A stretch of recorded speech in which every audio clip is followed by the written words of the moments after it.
The animal lay collapsed in the dirt, its body a roadmap of starvation. Ribs poked through matted fur like broken fence posts, and its breath came in shallow, ragged gasps. Each one seemed to be counting down the final seconds of its miserable life. Everyone who passed by shook their head. They all said the same thing. Put the poor creature out of its misery. But Corlane saw something different, something that made no sense. Otis Caldwell was practically begging people to take the mule. He'd been at it for hours, his voice getting more desperate with every refusal. But Cora just stood at the edge of the small crowd, watching. The mule's eyes weren't dull, they weren't lifeless. They were sharp, and they seemed to follow her every move, as if this broken-down animal was studying her just as hard as she was studying it. That wasn't even the strangest part. The strangest part was what happened when she took a step closer. The mule's ragged breathing seemed to steady, to even out.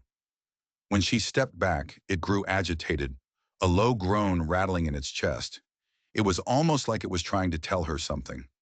Wallace Kemp, her neighbor, saw her reaching for her coin purse and grabbed her arm. His grip was tight. Cora, that beast won't last the night. You'd be throwing good money away. But as he spoke, the impossible happened. The mule, which hadn't moved all day, lifted its head. It ignored Wallace. It ignored Otis. It fixed its intelligent gaze directly on the small leather pouch in Cora's hands. What nobody in that crowd knew, what Otis and Wallace couldn't possibly guess, was that this mule had been traveling for weeks. It had been walking toward this exact spot, toward this exact woman, and what it carried with it was about to change everything Cora thought she knew about loss, about hope, and about the secrets the world keeps buried. It had finally found the one person it was looking for. The 10 cents felt heavy and cold in Cora's palm. She knelt in the dust, her worn dress soaking up the grime of the road. The mule's breathing was a painful, stuttering rhythm, but when her fingers touched its neck, she felt something that sent a jolt through her. Beneath the matted, filthy fur, there was something else. Not just the weak, thready pulse of a dying animal. She felt small, hard objects, sewn into a hidden pouch, a secret collar hidden beneath the outer one. "You're making a huge mistake, Cora," Wallace said, his voice sharp. "That animal belongs in the ground, not eating what little feed you can't afford to spare." Otis Caldwell shifted from foot to foot, his eyes darting between Cora and the mule. He was desperate to close the deal before she came to her senses. "She's all yours for them 10 cents, ma'am. No returns, no guarantees. What you see is what you get." But what Cora saw wasn't what they saw. When her hand brushed near that hidden collar, the mule's nostrils flared. Its ears twitched. It was an awareness that a half-dead animal shouldn't have. Even more puzzling, when she pressed gently against the sewn pouch, the mule's ragged breathing seemed to calm, as if her touch brought some kind of relief, some kind of recognition. "This mule didn't just wander into town," she said, her voice barely a whisper. She was talking more to herself than to the men watching her. "Someone sent it here." Wallace let out a short, harsh laugh. "Sent it? Cora, you're talking crazy. Animals don't get sent places. They wander. They get lost. They die. That's the way of things." She ignored him, her focus entirely on the hidden collar. It was expertly crafted, the stitches nearly invisible. The leather was high quality, far better than anything a simple farmer would use. It was positioned to keep its contents close to the mule's heart. "How long has this mule been here?" she asked Otis, her eyes never leaving the animal. "3 days, maybe 4. Showed up weak, won't eat nothing I give it. Been trying to get rid of it since it arrived." His eagerness to sell suddenly made a different kind of sense. He wasn't just clearing space. He was scared of it. Cora placed her 10 cents in Otis's outstretched hand. The moment the coins left her palm and fell into his, the mule's eyes opened fully. And in their depths, she saw an intelligence so profound it made her breath catch in her throat. This animal hadn't been waiting for death. It had been waiting for her. As Wallace grumbled and Otis pocketed the money with a sigh of relief, Cora knew she had just made a decision everyone thought was foolish. But the mule knew better. It had finally completed the first part of its mission. Getting the mule to her small cabin was a challenge. The animal could barely stand, let alone walk a quarter mile. But as Cora began to fashion a makeshift harness from an old piece of rope, the mule did something that stunned the remaining onlookers. It struggled to its feet. It swayed, its legs trembling, but it was determined to follow her. Wallace just shook his head in disgust. You'll be feeding buzzards within the week, mark my words. And when that thing dies in your yard, don't come crying to me about the smell. The walk home took nearly an hour. They had to stop every few minutes for the mule to rest. But during those pauses, Cora noticed something curious, something deliberate. The animal always positioned itself so its left side faced away from the road, away from any passers-by. It was shielding something, protecting it. When she looked closer at that side, she saw the hidden collar was thickest there, bulging slightly with whatever was sewn inside. "What are you hiding, old girl?" she whispered, running her hand along the concealed pouch. The mule turned its head and looked directly at her. For a split second, Cora felt an unsettling certainty that it understood her question. Not in some magical way, but the way a well-trained dog understands its master's tone, their intent.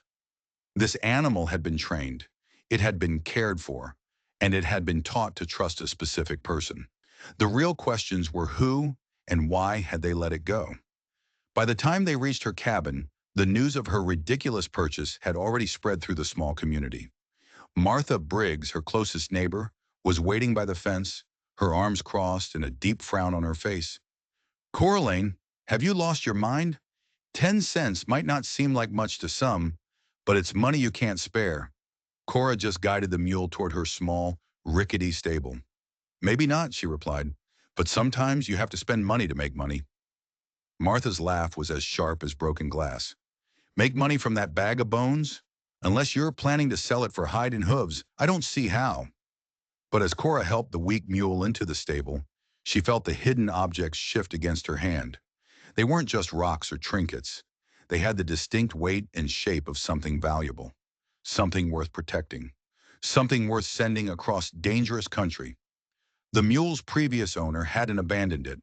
They'd entrusted it with a delivery, and the delivery address was her. That evening, she brought a bucket of fresh water and a small pile of hay to the stable.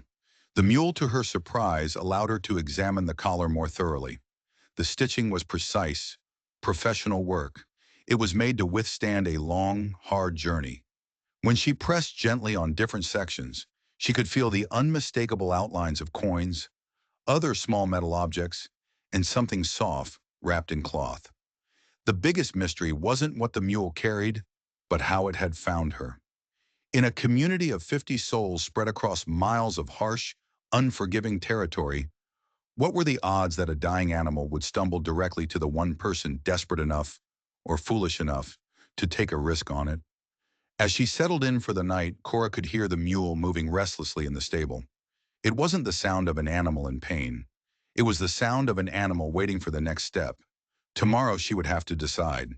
Would she cut open that collar and discover what secret someone had trusted this remarkable creature to deliver? Or would she leave it, fearing the trouble that secrets often bring? She knew she didn't really have a choice. Dawn broke, and with it came a shock. The mule wasn't just standing. It had eaten every last scrap of hay she'd left. When Cora entered the stable, the animal turned toward her with eyes that were clear and alert. Yesterday's weakness was gone. It was a transformation so complete, it was borderline miraculous. But it only raised more questions. "Well, I'll be," she murmured, running a hand along its strong neck. The hidden collar felt different now, less bulky, as if the contents had shifted overnight. When she pressed against one section, she heard it, the distinct musical clink of metal on metal.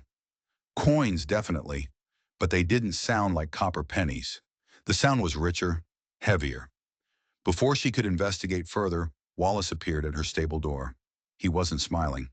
"Heard your dying mule made it through the night. Guess even I can be wrong sometimes." His tone made it clear he wasn't happy about it. "She's doing better than expected," Cora said, choosing her words carefully. Something told her to keep the animal's dramatic recovery a secret. "Better enough to work? Because if you're planning to keep her, she'll need to earn her keep. Feed costs money, Cora. Money you don't have." Before Cora could even form a reply, the mule took a step forward. It positioned itself between her and Wallace. The movement was subtle, but it was unmistakable.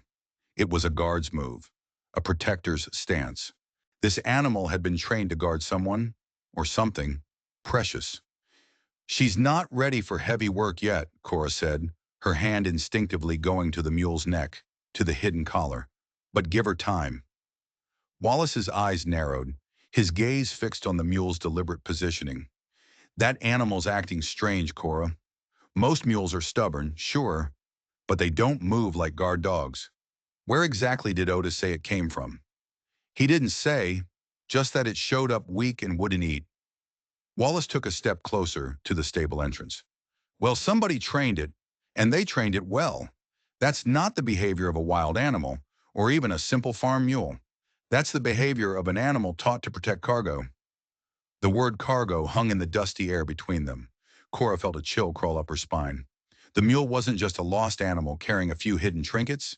It was a courier, a four-legged safe, trained to transport valuables across dangerous territory. The real question was, valuable to whom? And why had its journey ended here, with her, a widow with nothing to her name but 10 cents and a lot of questions? Wallace stepped even closer, his interest now fully piqued. "You know what I think? I think someone's coming to collect whatever that mule's carrying. And when they do, you might find yourself in more trouble than you ever bargained for." As if on cue, the mule moved again. This time it placed itself squarely between Wallace and the stable's back wall, blocking his view. The message couldn't have been clearer. No one else was welcome here. Cora's heart began to hammer in her chest. Wallace was right. If the mule was a courier, then somewhere out there, someone was waiting for a delivery, and they were not going to be happy to find out their precious cargo was now in the hands of a woman who'd paid 10 cents for what the whole world thought was a dying animal.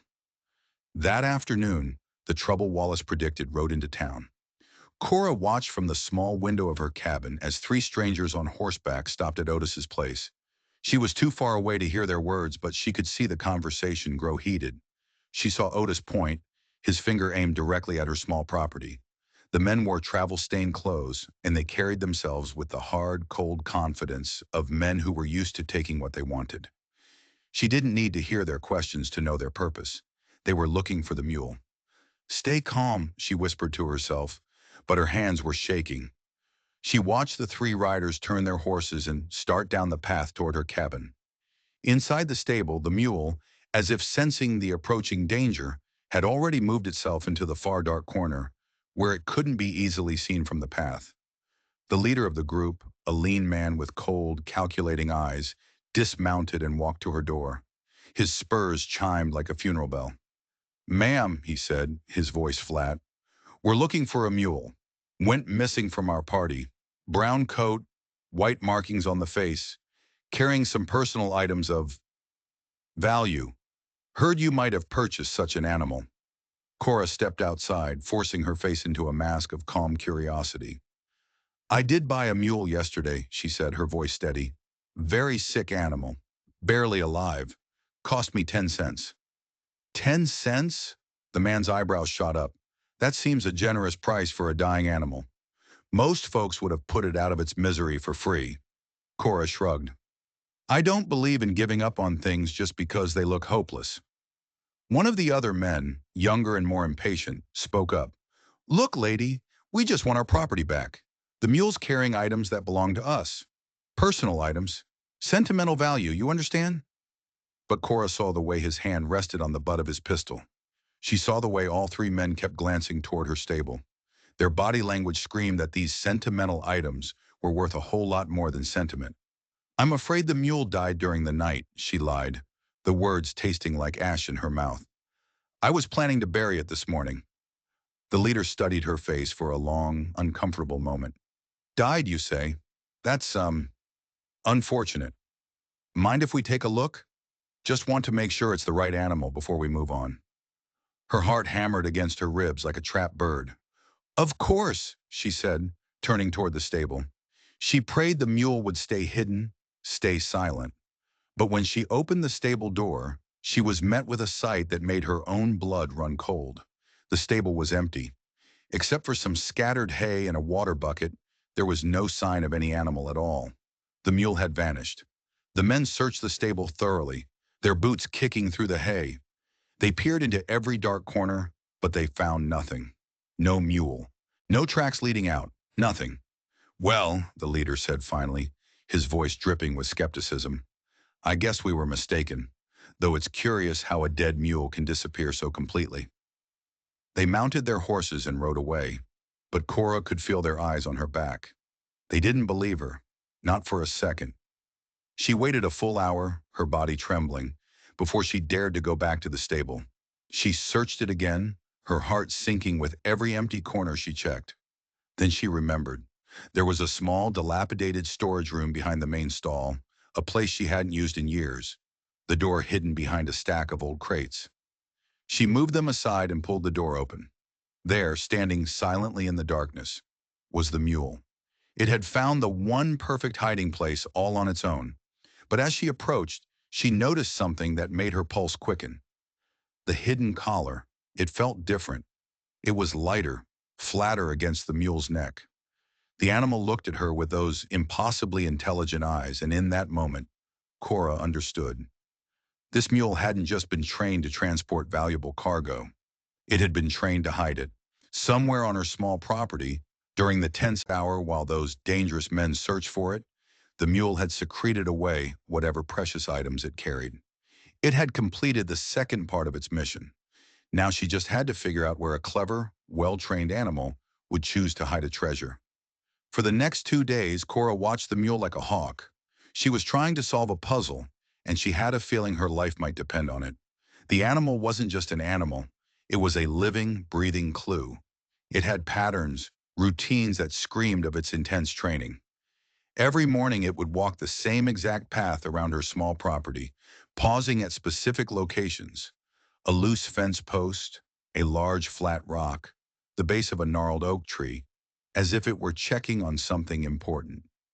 The first major clue came when she noticed the mule consistently gave a wide berth to the old dried-up well near the back of her land.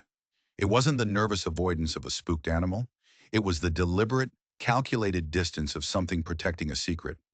When Cora started walking toward the well herself, the mule immediately became agitated, moving quickly to position itself between her and the circular stone structure. "You hid it down there, didn't you?" she whispered. The mule just stared at her. But as she stepped away from the well, the animal visibly relaxed. Her guess was wrong, but its behavior told her something vital. The hiding place was nearby. The well was a decoy. The second clue came at feeding time. The mule absolutely refused to eat until Cora had walked the perimeter of the stable, checking every corner as if it was ensuring they were completely alone. This wasn't a hungry animal. This was a security professional on 4 legs, trained to protect its cargo at all costs. More telling was the way it watched her hands. It followed her every movement with an intensity that suggested it was waiting for a signal, a command, a word it was trained to recognize. On the third morning, Wallace showed up again. The casual, mocking tone was gone from his voice. His expression was dead serious. "Cora, those men who came looking for your mule, they've been in town, asking questions about you." Cora's blood ran cold. "What kind of questions?" "Questions about your finances, about whether you're the kind of person who would know what to do with valuable property if you found it. The kind of questions that say they don't believe a word of your story about the mule dying." He lowered his voice. "The kind of questions that say whatever it was carrying is worth more than the few dollars most folks around here see in a year." As if responding to the tension in their voices, the mule moved to the stable doorway. Its ears were pricked, its eyes scanning the horizon. It was on watch. Its training was kicking in again. "There's something else," Wallace continued, his voice barely a whisper. "Otis told me that before those men arrived, someone else passed through town asking about missing animals. A woman. Well-dressed, he said, traveling with armed guards. She left word. Anyone finding a specific brown mule with white markings would be rewarded handsomely." The pieces were slamming together now, forming a picture that made Cora's pulse pound in her ears. This wasn't just about a few stolen goods. This was bigger, much bigger.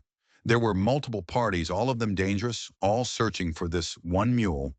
Whatever it was carrying wasn't just valuable, it was important. It was the kind of important that people killed for. That afternoon, she let the mule graze near the old gnarled apple tree behind her cabin. As she watched, she noticed something she'd missed before. The animal wasn't just eating randomly, it consistently faced the same direction, positioning itself perfectly so it could see both the cabin door and a small, insignificant pile of rocks near the fence line. A pile of rocks Cora had never paid any attention to before. But now, seeing them through the mule's eyes, she realized they didn't look natural. They looked arranged, like a marker, a signpost for someone who knew what to look for. That night, Cora waited until the moon was high and the world was quiet. She took a lantern and went to the pile of rocks.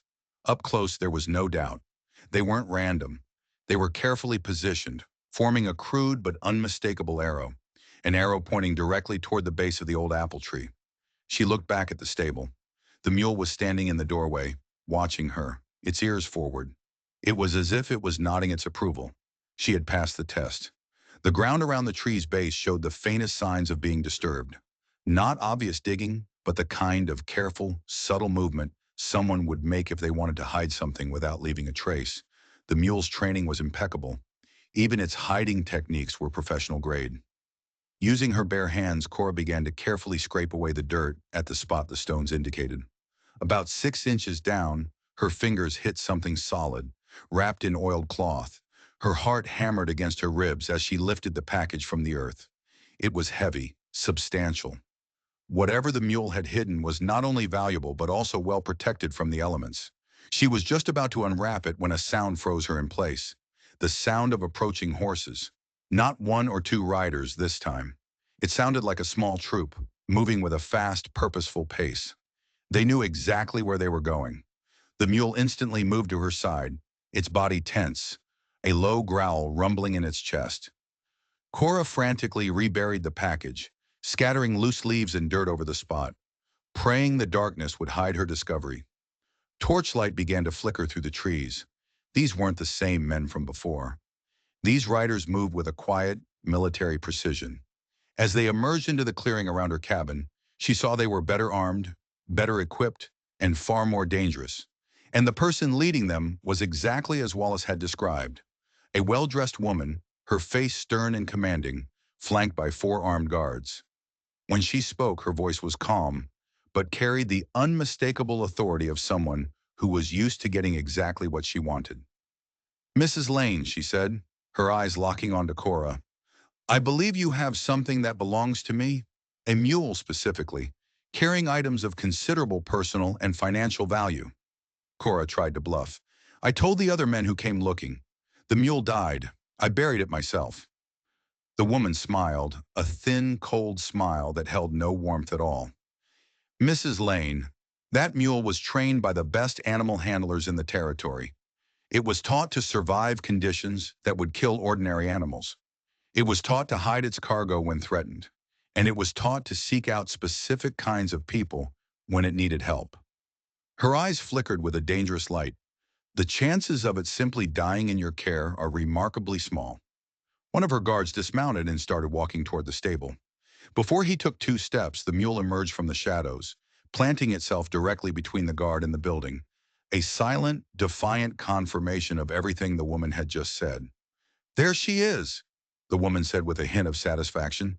"Trained to protect, trained to survive, trained to deliver."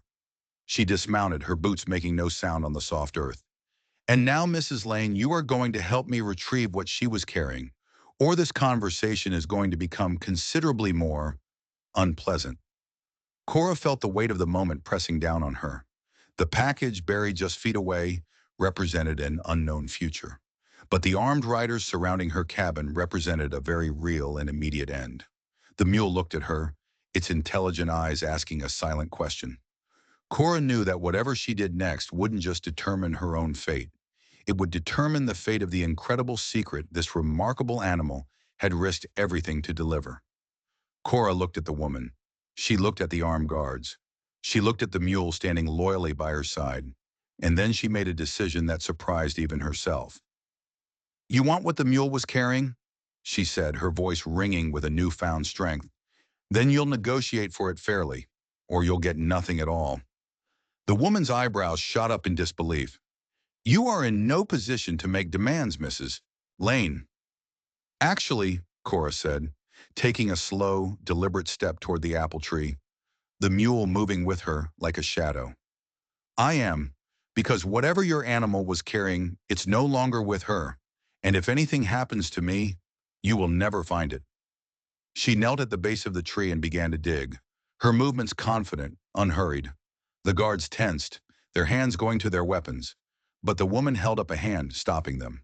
Her eyes were fixed on Cora, a look of grudging respect dawning on her face. A few moments later, Cora lifted the oilcloth package from its hiding place. Smart animal, the woman said, her voice tight. Trained to cache its cargo when threatened. But now that you've found it, our business can be concluded. Cora didn't answer. She carefully unwrapped the package under the flickering torchlight. Her breath caught in her throat. Inside was a small fortune in gold coins, more money than she had ever seen in her entire life. But beneath the gold were documents, official-looking papers bearing government seals. And on the very top, there was a letter that made her hands tremble so violently she could barely hold it. It was addressed to her late husband, and it was dated just one day before he died. It was from a mining company offering to purchase the mineral rights to a piece of land he owned up in the mountains. These documents, she said slowly, her eyes scanning the papers, they're ownership certificates for mining claims, claims that were never filed because my husband died before he could complete the transaction. The woman's expression sharpened. Those claims are legally contested. The gold was a payment for information about their exact location, information that died with your husband. But Cora was reading further, her heart pounding like a drum. No, she whispered, her excitement growing. It didn't die with him. He filed the claims. The paperwork was lost when the territorial office burned down 2 years ago. These, these are the original certificates. Signed and witnessed, they prove he owned 3 separate mining sites. The mule hadn't just delivered gold. It had delivered a miracle. It had delivered proof of a fortune that legally belonged to her. Land rich with precious metals that powerful companies had been fighting over for months, never knowing the rightful owner was a destitute widow living just miles away. The claims are mine, Cora said, her voice firm. She stood up, clutching the documents to her chest. They are mine by legal right, and this gold was obviously payment for something my husband never received. As his widow, both the claims and the payment belong to me. The woman's face darkened into a thundercloud. Legal rights mean very little out here, Mrs. Lane. What matters is who has the power to enforce them. But just as she spoke, another sound cut through the tense silence. The sound of more horses approaching quickly. A moment later, Wallace emerged at the edge of the clearing, and behind him were 6 other men from town. All of them were holding rifles. All of them looked ready for a fight. Heard you might be having some unwelcome visitors tonight, Cora, Wallace called out, his voice steady. Thought you could use some friendly faces. The odds had just shifted, dramatically. The woman's cold confidence finally wavered as she realized her absolute advantage had vanished into the night air. The standoff was short-lived. The woman was pragmatic. Outnumbered and far from any support, she knew a confrontation would be a losing battle. It seems, she said, her tone shifting to one of grudging acceptance, the mule delivered its cargo to the right person after all. Those mining claims are, indeed, legally yours, Mrs. Lane. The gold was intended as payment for information your husband never had the chance to provide. Which means you received nothing, and so you are owed nothing, Cora finished, her confidence soaring. The woman gave a slow, deliberate nod. A fair assessment, but I will make you an offer. Those claims will require a great deal of capital to develop. Equipment, workers, supplies. I represent investors who can provide that capital. In exchange for a partnership. Cora looked from the gold coins in her hand to the legal documents that represented a future she never could have dreamed of. I'll consider partnership offers, she said calmly. Fair ones, negotiated properly, with my legal counsel present. Of course, the woman replied. She signaled to her men, and they began to mount their horses. You'll be hearing from us, Mrs. Lane. Congratulations on your good fortune. As the riders disappeared back into the darkness, Wallace walked up to her, a wide grin spreading across his face. 10 cents for a dying mule, he said, shaking his head in amazement. Cora, I do believe you just made the single best investment in the history of this territory. 3 weeks later, Cora stood in the parlor of her newly purchased house in town, reviewing contracts with a lawyer from the territorial capital. The mining claims had been appraised, and they were even more valuable than anyone had guessed. Two of the three sites contained rich veins of silver and gold, enough to provide a steady, substantial income for the rest of her life. The mule, whose name she learned was Messenger, was now healthy and strong, grazing peacefully in a lush pasture behind her new home. Further investigation, aided by her lawyer, had uncovered the full story. The animal had belonged to her husband's business partner. That partner had been on his way to deliver the documents and the goal when he was killed in a sudden rock slide.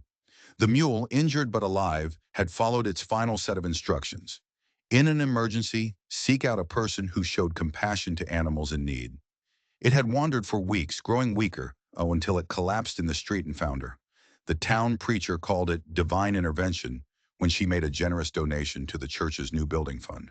The Lord works in mysterious ways, he'd said. Cora preferred to think of it as the result of a remarkable animal's loyalty and an act of simple kindness. But as she watched Messenger through her new glass window, she had to admit there was something miraculous about the whole affair. A 10-cent purchase had transformed her from a struggling widow on the brink of starvation into one of the wealthiest landowners in the territory. The investment companies had, in the end, offered a fair partnership. The mines were being developed, and for the first time since her husband's death, Cora felt a profound sense of security and hope. She kept the original gold coins in a small wooden box on her mantelpiece, a reminder of the day her entire world changed.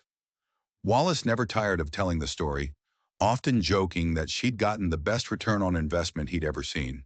A dying mule bought for 10 cents had delivered not just survival, but a future beyond her wildest dreams. Whether it was divine intervention or a remarkable coincidence, the result was the same. Sometimes the greatest treasures come disguised as the most desperate risks.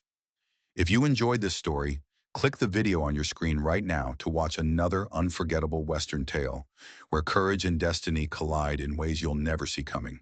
And don't forget to subscribe and consider hitting that super thanks button to help us keep bringing you more incredible stories just like this one. Your support means the world to us.